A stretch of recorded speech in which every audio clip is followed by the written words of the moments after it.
They say the night before your wedding is the calm before the beautiful storm. You're supposed to be giddy, sleepless with excitement, already picturing your first dance. What they don't tell you is that sometimes that same night is the last one where you'll ever believe the life you planned was real.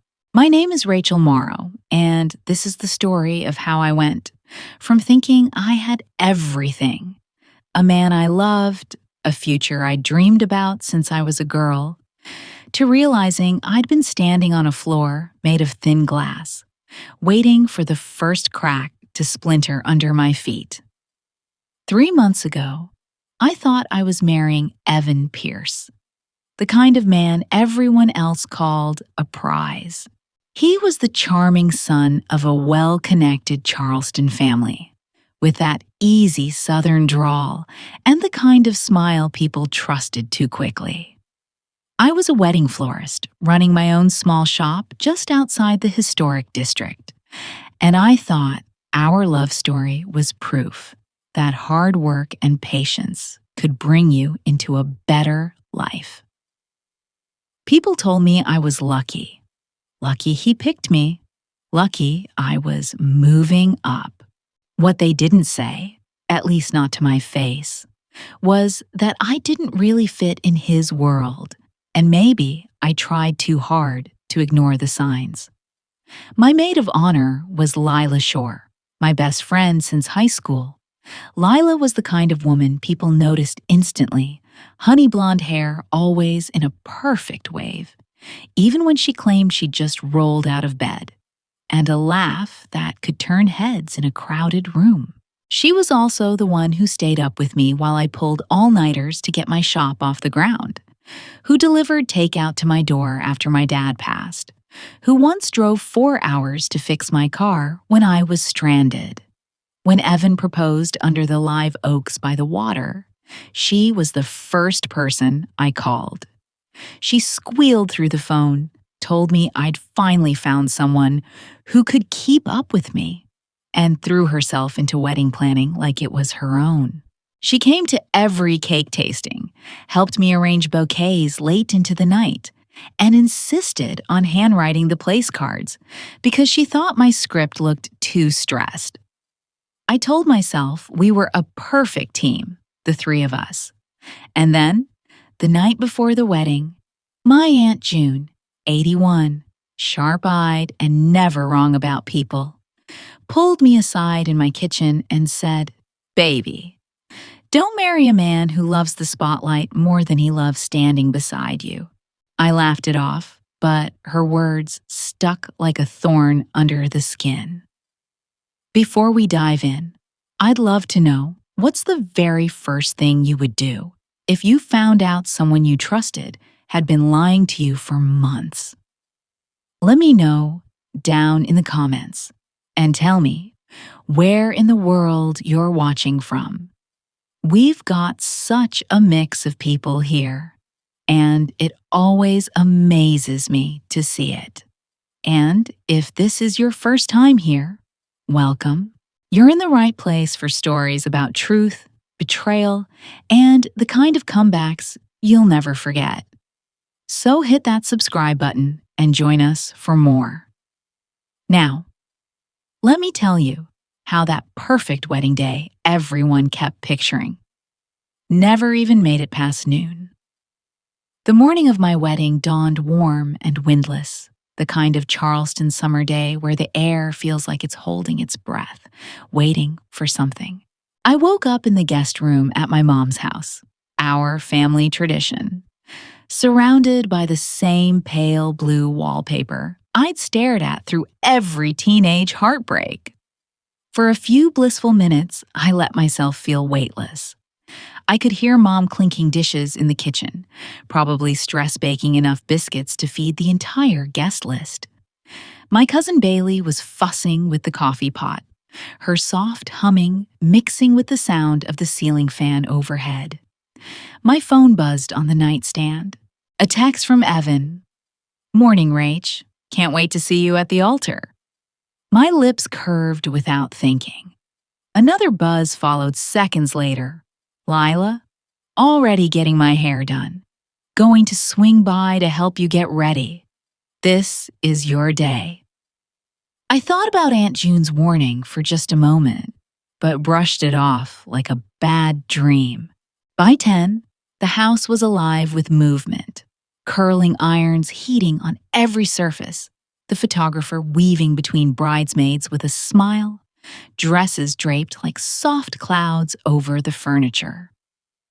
My gown hung in the corner, a cascade of ivory chiffon I designed myself and stitched lace into over weeks of stolen evenings. When I slipped it on, Mom's eyes shimmered instantly and Bailey whispered, "You look like you stepped out of a magazine." Aunt June didn't cry. She just took my hand and squeezed it, her gaze unreadable. We were scheduled for pre-ceremony photos at noon, with the ceremony starting at 2 sharp at the Seabreeze Conservatory, a glass-walled venue overlooking the water. I kept glancing at the clock. Evan should have been with his groomsmen by now. At 12:15, my phone lit up. It was our coordinator, Hannah. Her voice was calm, but I caught the edge underneath. "Rachel, hey, small thing. Evan's running a few minutes late. Nothing major. Just wanted you to know." I laughed nervously and told her it was fine. 15 minutes later, another call. This time, her tone had shifted. He's still not here, and his phone's going to voicemail. A prickling started at the base of my neck. "Where's Lila?" I asked Bailey, who froze mid-eyeliner. She said she was going to check on the flowers at the venue, like 40 minutes ago. The words hit harder than they should have. I dialed Lila, straight to voicemail. I tried again. Same result. The buzz of conversation around me blurred into static.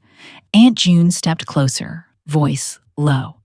"Baby, where would they be right now if not where they're supposed to?" That's when I remembered. Evan had booked a luxury suite at the Harborfront Hotel for the night before the wedding, insisting it was traditional to not see each other until the ceremony. It was 5 minutes from the venue. My heart thudded in my ears.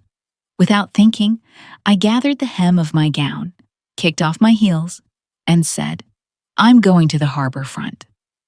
Mom's face went pale. "Rachel, baby? No. I need to know," I cut in, my voice harder than I felt inside.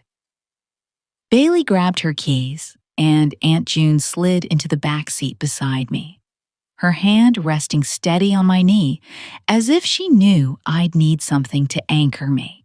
The drive felt like hours, though it couldn't have been more than a few minutes. Charleston blurred past, the cobblestones, the waterfront shimmer, the pastel shop fronts, like a backdrop to a play I no longer wanted to be in. We pulled up to the Harborfront's sunlit entrance. Inside, the marble lobby smelled faintly of citrus and old money. The front desk clerk looked from my gown to my face, her expression shifting from confusion to pity. When I asked for a key to Evan Pierce's suite, she hesitated only a moment before sliding it across the counter. "3rd floor, 312. The elevator ride was silent except for Aunt June's measured breathing. At the hallway's end, I could see the brass numbers on the door. My hand shook as I slid the keycard. The soft click of the lock was louder than it should have been. The door opened to dimness, heavy curtains drawn against the bright day outside. It took only a second for my eyes to adjust. The first thing I saw was Evan's tuxedo jacket crumpled on the floor. Then a champagne bucket, tipped on its side, the last of the ice melted into a shallow puddle. My gaze followed the trail to the bed. And there they were, Evan and Lila. Bare skin tangled in white sheets, her honey blonde hair spilled across his shoulder like some cruel painting. His arm was draped around her waist, holding her close, even in sleep. I didn't scream. I didn't rush forward. I just stood there, feeling the edges of myself splinter. Behind me, Bailey gasped, her hand flying to her mouth. Aunt June's voice was steady, but low enough only I could hear. "Well, there's your answer." Evan stirred first, blinking against the dim light, his face shifting from confusion to dawning horror as he realized who was standing in the doorway. "Rachel, he started, his voice raw. Lila's eyes snapped open next. She looked at me, her mouth parting, but no words came. I stepped inside, letting the door swing shut behind me, the soft click sounding almost ceremonial. "Don't," I said, my voice sharp enough to slice the air. "Don't tell me it's not what it looks like." And in that moment, I knew. My wedding wasn't delayed. It was dead. For a moment after I spoke, the room was silent except for the faint hum of the hotel's air conditioner. Evan's mouth opened and closed, like he was searching for the right combination of words to untangle himself from what I just walked in on. Lila clutched the sheet higher against her chest, her eyes darting between my face and the floor, as if avoiding my gaze would somehow erase the fact that she was in bed with my fiancé on my wedding day. My heart was pounding, but I felt strangely detached, as though I was watching this scene play out from somewhere above. My body just a figure in white silk standing in the doorway. I think they expected me to scream or cry or run out, something they could label emotional and use to steer the conversation later. Instead, I stepped forward, slow and deliberate, until I could smell the faint perfume I'd gifted Lila for her birthday last year. "Get dressed," I said quietly. "Both of you." Bailey's voice cracked from behind me. "Rach!" But Aunt June's hand touched her arm, and Bailey fell silent. June's voice was steady as stone. Let her handle this her way. I didn't know exactly what my way was yet, but I knew one thing. I wasn't going to let them control the story. As Evan fumbled for his clothes, my eyes landed on Lila's clutch sitting half-zipped on the desk. A folded program from our wedding venue peeked out, and next to it, 2 glossy hotel key cards, each with a different logo. I didn't even think before slipping them into my palm. The first was for the Palmetto House, a boutique hotel downtown. The second bore the logo of a high-rise across the river. They weren't from this morning. One had a date scrawled on the paper sleeve in pen, May 8th. My stomach twisted. This wasn't a drunken lapse in judgment. This was a pattern. I straightened and slid the cards into the hidden pocket of my gown. Lila was muttering something, apologies, maybe excuses, but I didn't give her the satisfaction of responding. I turned to Aunt June. "I want them all here," I said. "Evan's parents, his sister, his best man. Anyone still at the venue waiting for this wedding to start? Bring them here now." Bailey's eyes widened. "You want them to see," I finished for her. "I want them to see." Evan's head snapped up. "Rachel, please. Let's talk privately. We can work this out. We don't need to humiliate everyone." The audacity of the word humiliate almost made me laugh. "You already did that," I said, my voice low but firm. "The only difference is, I'm not going to pretend it didn't happen." Bailey slipped into the hallway to start making calls, while Aunt June stood watch like a sentry. Evan's protests grew more frantic. About his career, his family's reputation, how Lila means nothing. Lila flinched at that, but I didn't let my expression change. I just mentally filed the phrase away for later. Standing there in that dim room, I felt something inside me shift, like the moment a florist stops arranging blooms for someone else's vision and starts building the arrangement she knows will make the biggest impact. I wasn't just the jilted bride anymore. I was going to be the one to deliver the truth in full color in front of every single person who thought they knew what today was supposed to be. And I was going to make sure they never forgot it. Within 15 minutes, the harborfront's hallway was filled with the muffled sound of heels and hushed voices. The first to arrive were Evan's parents, Harold and Margaret Pierce. People who had always been polite to me in that Charleston way that makes you wonder if you're being complimented or measured. Margaret's pearl necklace seemed tighter than usual as she stepped into the room, her eyes landing on my gown before flicking toward Evan, now in a wrinkled dress shirt, and then, slowly, to Lila, still in the hotel robe. "What on earth is going on here?" she asked, voice brittle as porcelain. Before I could speak, Evan started, "Mom, it's complicated." But I cut in. "It's not complicated. I found them in bed together. On my wedding day." The words landed like a dropped glass. Harold's jaw tightened, but Margaret's hand flew up, palm out, as though she could press the air flat again. "Rachel," she said softly, "I think we should talk about this privately, for everyone's sake." There it was. The don't make a scene reflex of people who think appearances are worth more than truth. "No," I replied, my voice level. "Everyone's been waiting for a ceremony. They're going to hear the reason there won't be one. From me." Margaret's face pinched. "If you air this in public, it will follow you. People forget, but not entirely." Aunt June, standing at my side, spoke before I could. "Sometimes you don't want them to forget. Sometimes you want them to remember exactly who caused the wreck."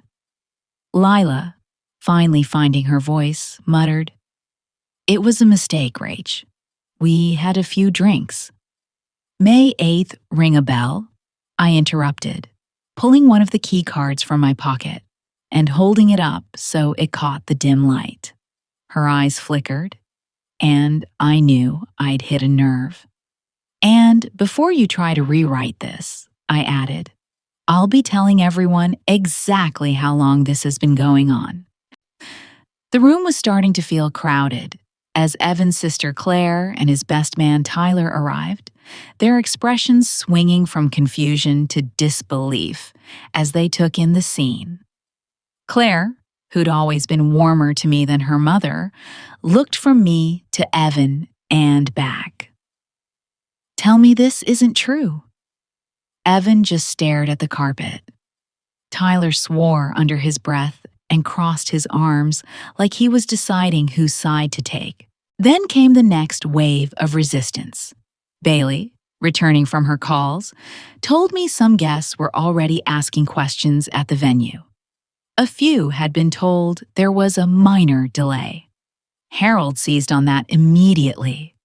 "You could just cancel quietly. We say there was a family emergency. Protect yourself. Protect all of us." His use of us almost made me laugh. I wasn't part of that us anymore, and I never would be again. Every word they spoke was a push toward silence, a quiet annulment, a polite erasure of the truth. And the more they pushed, the more it clarified what I needed to do. If I let them control the story now, they'd keep shaping it until somehow I was the unstable one, the reason things fell apart. I'd seen it happen before. Small-town whispers twisting facts until the wrong person carried the shame. I looked around the room, at Evan, who still couldn't meet my eyes, at Lila, who looked like she was trying to disappear into the wallpaper, at his parents, clutching their own fear of scandal tighter than the truth. And then I looked at Aunt June, who simply nodded once, as if to say, "You already know the answer." I did. I decided in that moment that the most dangerous thing I could do for them was exactly what they were trying to stop me from doing. I was going to make sure the whole town saw the bouquet exactly as it had been arranged, thorns, rot, and all. By the time we pulled up to the Seabreeze Conservatory, the July sun had climbed high enough to make the glass walls glisten like crystal. From the parking lot, I could already see guests drifting between the gardens and the reception tent, dressed in shades of champagne and navy, unaware they were standing in the middle of a wedding that would never be. Hannah, our coordinator, hurried toward us the moment I stepped out of Bailey's car, her face pale beneath her flawless makeup. "Rachel, thank God. You're here. Everyone's restless. Some are talking about leaving. What should I tell them?" I didn't miss a beat. "Tell them to take their seats in the ceremony space. All of them. Vendors, too. 5 minutes." Hannah blinked. "And Evan?" I glanced over my shoulder at the cluster of people spilling out of the cars behind me. Evan, Lila, his parents, Claire, Tyler, Aunt June, and Bailey. "Oh, he'll be there," I said. Inside the glass atrium where the ceremony was supposed to happen, rows of white chairs faced an arch I'd covered in cascading hydrangeas just yesterday. The air smelled faintly of salt water drifting in from the harbor. I walked the aisle alone, my gown whispering over the stone floor, every step measured. At the front, the microphone waited, a single spotlight pooling across it. I could feel 200 eyes on me. Some smiled in confusion, others frowned, wondering why the music hadn't started. I took the mic. My voice didn't tremble. "Thank you for being here today. You've all gathered expecting to witness a wedding. You deserve to know why there won't be one." A ripple of uneasy murmurs passed through the crowd. I glanced toward the side where Evan stood stiffly, Lila shrinking behind him. "This morning," I continued, "I went to the Harbor Front Hotel. That's where I found my fiancé, Evan Pierce, in bed with my maid of honor, Lila Shore." A collective gasp rolled through the room, followed by sharp whispers. Someone in the back actually said, "Oh my God," loud enough for the mic to pick it up. I let the noise swell, then raised my hand for silence. "Before you decide what to believe, I want you to know this wasn't a one-time lapse in judgment. It wasn't a mistake after a few too many drinks. It's been going on for months." I reached into my gown's pocket and pulled out the 2 hotel key cards, holding them up so they caught the light. May 8th, Palmetto House. June 2nd, Riverview Suites. I didn't stay there. I let the implication hang in the air like a cut flower beginning to wilt. Evan took a half step forward, his voice shaking. "Rachel, please." "No," I said, turning fully toward him. "You've had your chance to talk in private. You chose secrecy over honesty, and now everyone who came here to celebrate a lie will hear the truth." My gaze moved to Lila. "You were supposed to be my best friend. You told me I deserved this happiness while you were dismantling it piece by piece." Lila's lips trembled, but she said nothing. I turned back to the guests. "The food is paid for. The band is here. And frankly, I think dodging the biggest bullet of my life is worth celebrating. You're welcome to stay for the reception, but Evan and Lila are not invited." A few people laughed, a few actually clapped. Then I slid the engagement ring off my finger, held it up one last time, and, without looking back, tossed it into the reflecting pool behind the arch. It caught the sunlight for a heartbeat before vanishing with a soft plunk. The crowd erupted, gasps, scattered cheers, even a few whistles. I didn't wait for Evan's reaction. I just handed the mic back to Hannah and walked down the aisle past rows of stunned faces. I felt no shame, no doubt. Just the weight of the truth lifted clean from my chest, leaving only the steady rhythm of my own heartbeat as I stepped out into the sunlight. The moment I stepped outside into the heat, it felt like the air itself had changed. Lighter, though still heavy, with the kind of tension that follows a storm. Behind me, the murmur of voices from inside the conservatory swelled like distant surf. Guests began spilling into the gardens in small clusters, some heading straight for the reception tent, others lingering to watch the slow walk of Evan and Lila as they were forced to pass through the crowd. No one spoke to them. The silence was its own verdict. Lila kept her eyes glued to the ground, the blush in her cheeks the only color on her face. Evan's jaw was locked, but I could see the twitch in his temple. Anger and humiliation knotted together. His parents trailed a few steps behind, Margaret's posture stiff, Harold's lips pressed so tight they'd gone white. The reception didn't collapse into awkwardness the way I half expected. In fact, it turned into something else entirely. An unplanned celebration, as if everyone instinctively decided that if they couldn't toast to a marriage, they could toast to a narrow escape. The band eased into an upbeat set list. Bailey commandeered the champagne flutes and began filling them, announcing loudly, "To Rachel, for showing us what it looks like to choose yourself." A wave of applause and cheers rolled through the tent. Someone even shouted, "Best non-wedding ever!" Claire found me near the dessert table. "I had no idea," she said quietly, tears pooling in her eyes. "I swear to you, I didn't know." I believed her. Claire had always been decent to me, and now she looked more ashamed than some of the people who actually deserved it. "It's not on you," I told her. "Blood doesn't make you responsible for someone else's choices."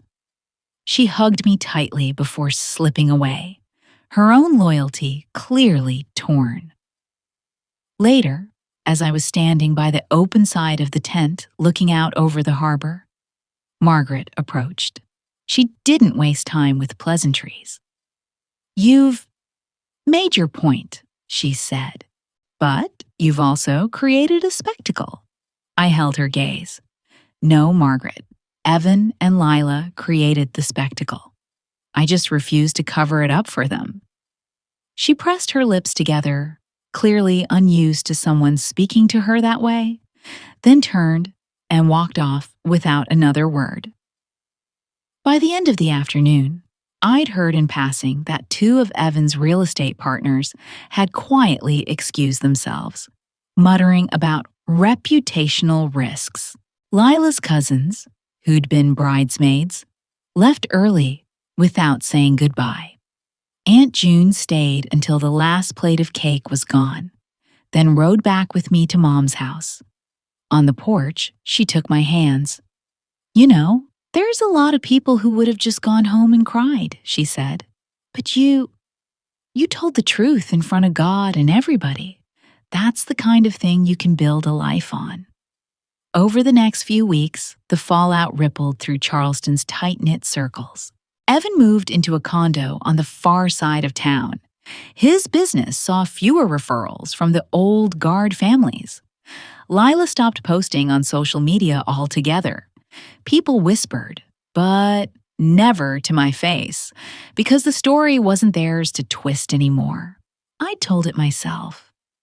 By September, I'd signed a lease on a loft apartment above a bookshop downtown.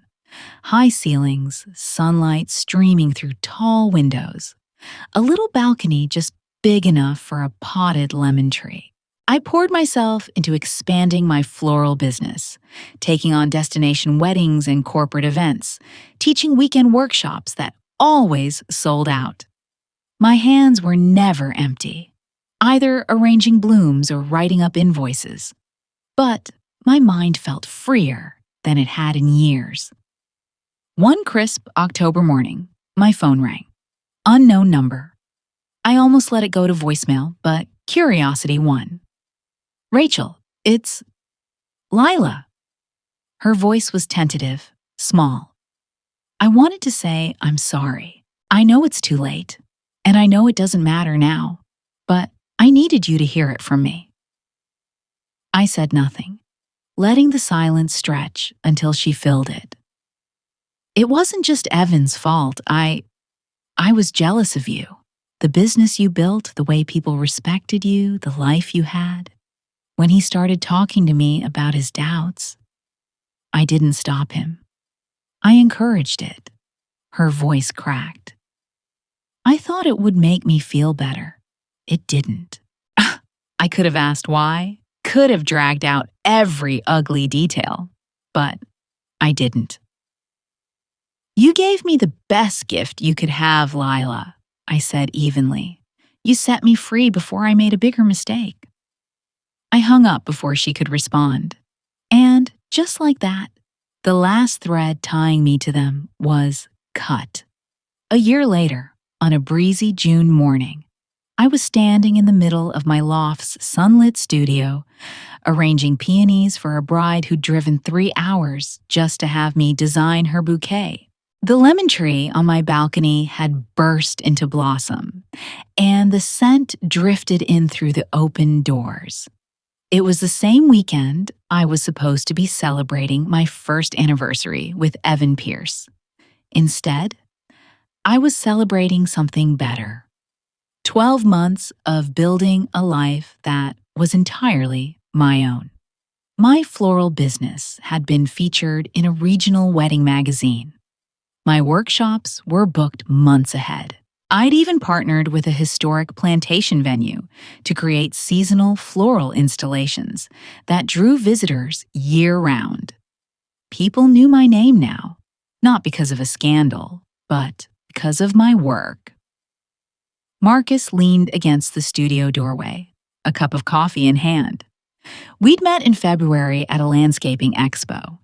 He was there showcasing sustainable garden designs. I was there to source new plant varieties. He wasn't flashy, didn't try to charm his way into every conversation. Instead, he asked questions, listened, and remembered the answers. Our relationship had been slow and steady. No grand gestures designed for Instagram, just an honest, growing connection. And the biggest difference? I never felt like I had to shrink to make him comfortable. You've got a full day, he said, nodding toward the line of vases on the work table. Want me to bring lunch by later? I smiled. That would be perfect. That afternoon, after delivering the bouquet and hearing the bride's delighted gasp, I walked back through the quiet cobblestone streets of Charleston with a sense of peace I'd never felt before. My phone buzzed. A text from Aunt June. Saw your feature in the magazine. Proud doesn't begin to cover it. I stopped under a magnolia tree and typed back, couldn't have done it without your thorny advice. Her reply came almost instantly. You always had it in you, baby. You just needed to remember. As the weeks passed, I realized I no longer thought about Evan and Lila unless someone else brought them up. And even then, it was like hearing about distant strangers. Word around town was that their fling hadn't lasted past winter. I didn't wish them ill. I just didn't care. They were part of a chapter I'd closed with finality, not because I'd forgotten, but because I'd learned exactly what I needed from it. I used to think happiness was something you earned by being chosen, by fitting into someone else's version of enough. Now I know it's something you create, protect, and refuse to bargain away. The best revenge isn't destroying the people who hurt you. It's building a life so rich, so fulfilling, that their betrayal becomes irrelevant. It's waking up every day and knowing that the ground under your feet is solid because you laid every brick yourself. On the anniversary of what would have been my wedding, I hosted a garden party on my balcony for friends, clients, and neighbors. Fresh flowers everywhere, candles glowing in the summer twilight. As laughter floated up from the street below, and the warm air carried the scent of lemons and roses, I raised my glass to the circle around me. To choosing ourselves, I said, and never forgetting what we're worth. Glasses clinked, and in that moment, I understood that I wasn't just at peace. I was exactly where I was meant to be.